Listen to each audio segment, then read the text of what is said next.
How to draw and paint a spooky October picture in which demon cat and demon ghost dog accidentally frighten the life out of each other. The atmosphere you wish to represent can be immediately identified by the subjects you use. We're aiming for spooky, but also light-hearted. When we see a ghost, haunted house, witch, vampire, black cats, bats, spiders, graveyards, moon on a dark night, silhouettes, mummies, skeletons, jack-o'-lanterns and more, spookiness is what comes to mind. The onlooker immediately knows what they're being encouraged to recognise when they see the picture. I'm starting with a haunted house and a large full moon. The moon is drawn around something of a suitable size. The windows for the house are practised, as you can see, on scrap paper, not on the picture itself, but for illustration purposes I've done it on the picture here. A square with an arch on top makes suitable windows for a haunted house, plus a couple of little round windows. Round windows always look old. A black cat suits spookiness, a scared black cat even more so, especially a scared black demon cat. To make him look scared, he needs to look as though he's pushing his body backwards while his paws are still on the ground. His fur will stick out in the same backward direction, in a traditional cartoon illustration of scaredness. I've practised the sticking out fur on scrap paper before drawing it on the cat. And I've practised a cat's scared face with eyes and mouth wide open, gasping in horror at the sight before him. The eye looks scared if the dark bit is in the middle of it, with white showing all around it. Part of demon cat needs to overlap the line of the land and the house, so that the components of the picture are not in their separate compartments, but are all joined together in some way. Try to do this with most items in your picture, so that they're not independent of each other, but part of the whole. Above is my actual pencil on paper attempt. It took 3 things to draw around before I was happy with the size of the moon. I've added another bit of the house because there were 4 bits of it, and it's always better to have an odd number of similar things rather than an even number. I've made sure all the rooftops are at different levels to each other, and that they're all hand-drawn rather than using a ruler. All the lines of rooftops and windows are better to be wonky anyway for a haunted house. It doesn't want to be all square and even and level. I've also made the window bottom right into a door. It made more sense. There needs to be a door.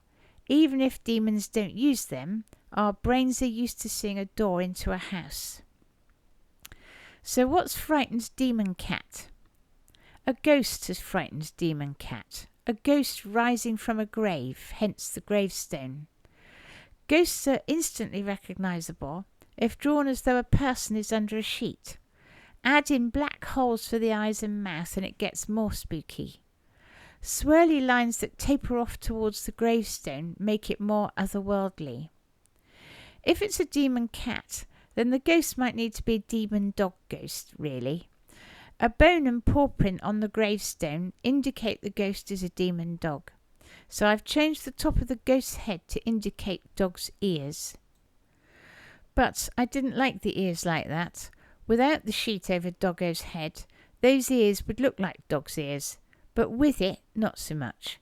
So I changed the ears to look like corgi ears, and it becomes immediately obvious that it's a demon ghost dog.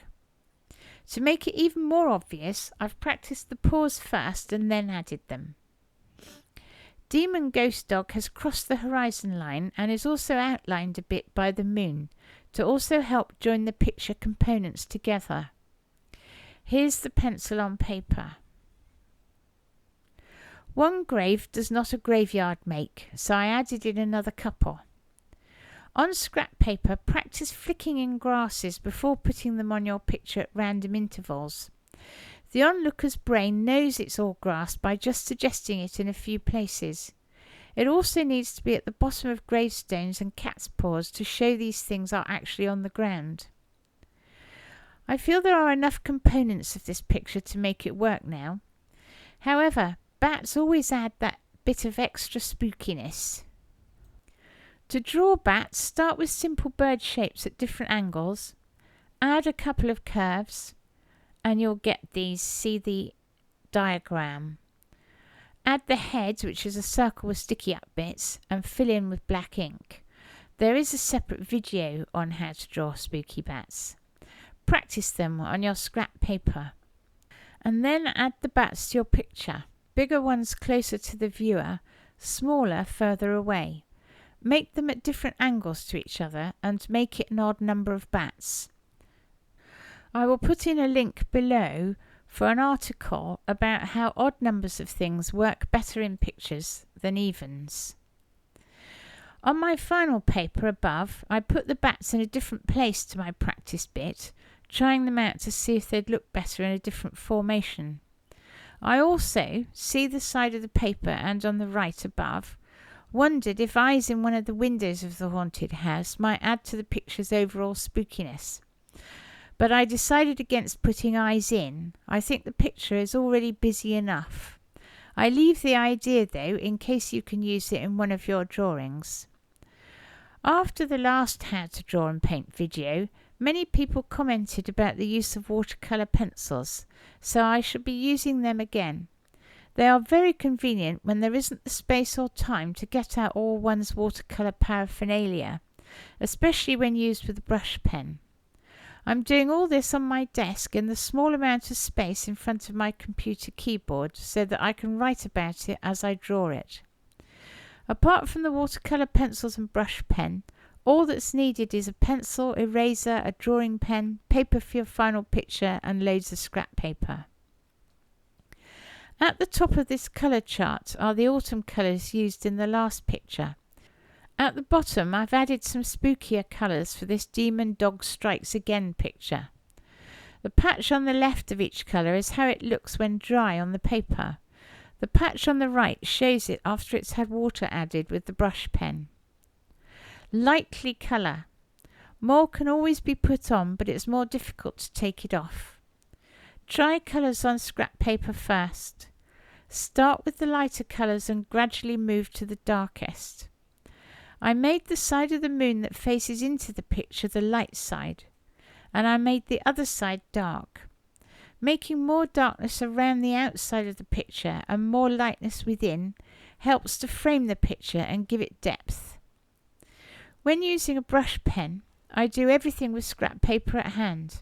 Every time I use the brush pen, I then dab it onto the scrap paper to clean it of the previous colour before using it on the next bit.